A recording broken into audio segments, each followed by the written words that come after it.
Press conference is going to be in about 1 minute. 1 minute.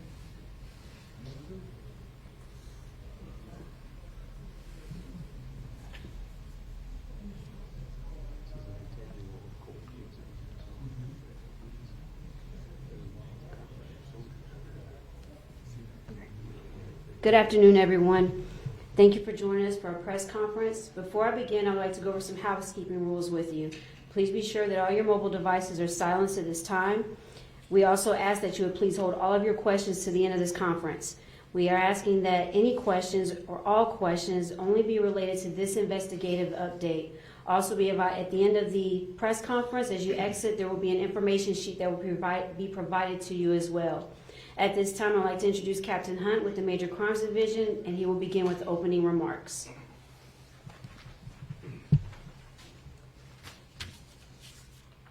Good afternoon, and thank you for being here.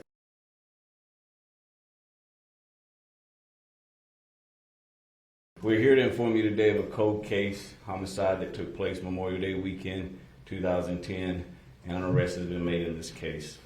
Shortly, Sergeant Locklear, the homicide unit supervisor, will come up to the podium and make a brief statement about this case. He will then be followed by Detective Cruz. Detective Cruz is the Fayetteville Police Department's cold case homicide detective.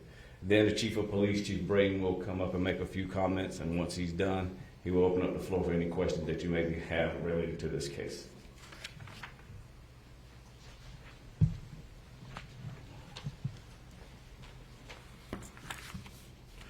Good evening. I'm Sergeant Jeff Locklear. I'm the supervisor for the Fayetteville Police Department's homicide unit. Thank you for taking the time to come out and let us update you guys on an unresolved homicide that has been resolved.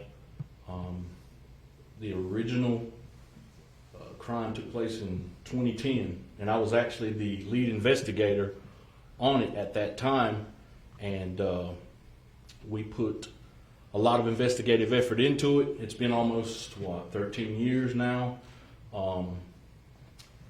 We never forgot about it. There's been several different times when we actually left the state.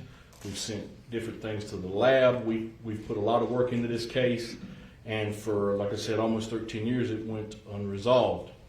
We were in contact with the victim's family in this case, and with a lot of the members of the community in the Bonnie Doon area. A lot of people took notice and wondered if we'd ever bring this case to resolution. And as time went on, technology developed, and the forensic side of the house kind of came forward as well. And we were able to, the end of 2022, we used some new technology, some new methodology, and we were able to get an identification on our suspect.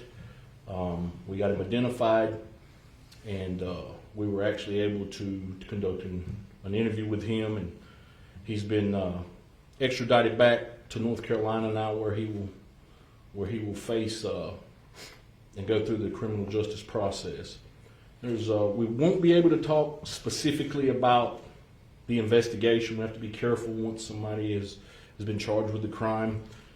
We have to be real careful about getting into the specifics of the case, but what we will tell you is that this case was really, all of them are important. Every homicide investigation we conduct is important.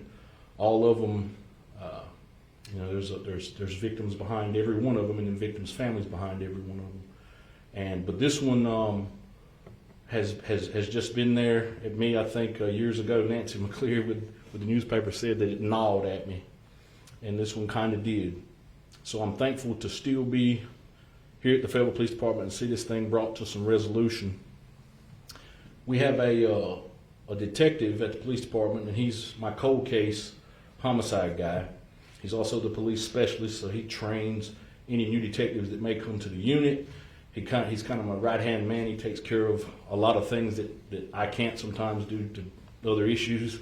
And I'm going to let him come up, and he's going to talk to you a little bit about the new science and methodology and the new technology that we use to bring this thing to resolution. I'll let him introduce himself when it comes up. Good afternoon. I'm Specialist Cruz, like he said.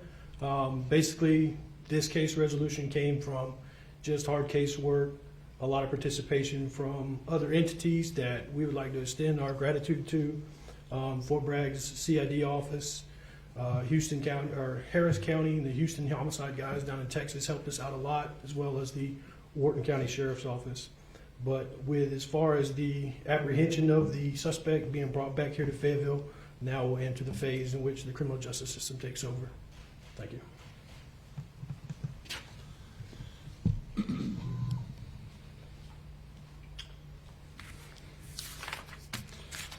First, to all the partnering agencies, detectives, and participants involved in this case, thank you. Your professionalism and commitment to justice have made this arrest possible. To the family and friends of Terrence Plummer, I hope this arrest in this case brings you new hope that justice can be served. District Attorney Billy West was unable to attend today due to a prior commitment in Raleigh. We spoke early this morning, and he assured me our detectives have the support of the District Attorney's Office as this case proceeds to prosecution. I believe this case highlights the commitment of the Homicide Unit and its detectives to our victims and their surviving families. I hope this press conference today sends a message to our community, a message that the Fayetteville Police Department will constantly seek justice for victims of violent crime, and that we don't forget. So I'll open the floor now to specific questions from the press.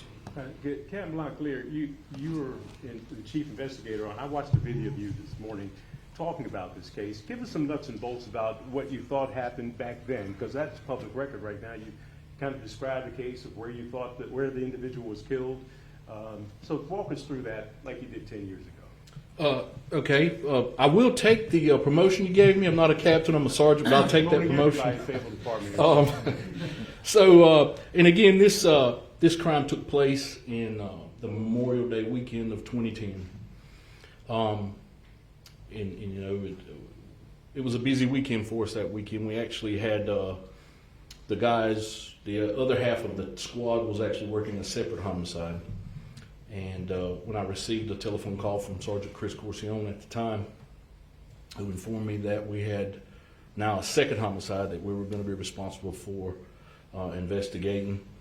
And I was actually out of town at a school, and he called me and said, "Hey, I'm going to need for you to come back. We're going to have to, call you back from that school. This is probably going to be pretty involved investigation." So I came back, and the one thing that I really remember about that day was it got really hot really early in the morning, right? And what that does is that when you're in a situation, there's it's an abandoned apartment, like you said. We did a cold case spot that we actually put on YouTube years ago. And thank you for remembering that, Gilbert. That tells me that folks are watching that stuff. Yeah. We got some tips, and that kind of stuff started coming in. The people in the community of Rue Street and just the Bonnie Doon area, of course, when they see the police activity, they came in and people were giving us little bits of information throughout the day. And the days turned into weeks, and then the weeks turned into months. We spent a lot of time in that crime scene that day.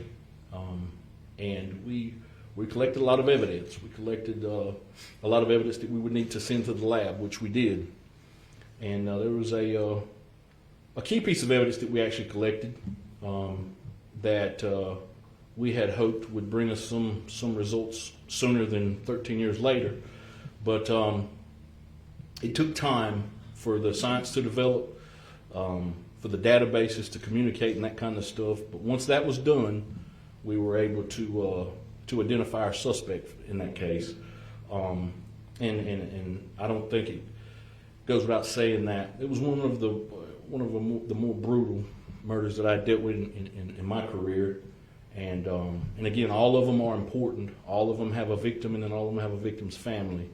But this one, it kind of stuck with me. So I, worked several more years in homicide, left the homicide unit, did some other things at the police department, got promoted, and then they brought me back to the homicide unit as a supervisor. And the first thing that popped into my mind when I came back as the supervisor was this case, because I know it was my cold case, and that I hadn't brought any resolution to it. And every now and then I would see somebody from that community in Bonnie Doon, and they would remember me. They would be like, "You said you were going to solve that case. You never solved it." And that kind of, it affects you, And I'm just thankful that the science continues to evolve daily. And I think that the science is going to continue to evolve. And I think that this won't be the last time that we stand up here at this podium and give you guys some good news. Yeah, we have CID here. Clearly Fort Bragg is involved. You haven't named the suspect. Can you tell us what the suspect's name is and his connection to Fort Bragg? So at the time, that suspect was a active duty soldier. His name was Joshua Richardson. There was some evidence at the time that we were kind of working with that he may have been, at least some connection to the military. In Fayetteville, Fort Bragg, that connection. The working relationship with CID has always been valuable to us here at the police department. And then I think they would say the same thing about us. But at the time that the murder took place, the individual that committed the murder was an active duty soldier. That information is going to be his biologics and that kind of stuff will be in that release that Sergeant Caldwell has for you. And I think she has actually a current photo of a booking photo of him. I talked with Billy West this morning. So this is a state case. This will be tried by in the civilian courts. Yes, sir. Does Fort Bragg, is there a statute of limitations? Does Fort Bragg want to have anything to do with this case in the military court since he was on active duty at the time of the crime? Yeah, so it's my understanding right now it's going to stay in a state posture. CID, the agents from CID have been helping us, working with us really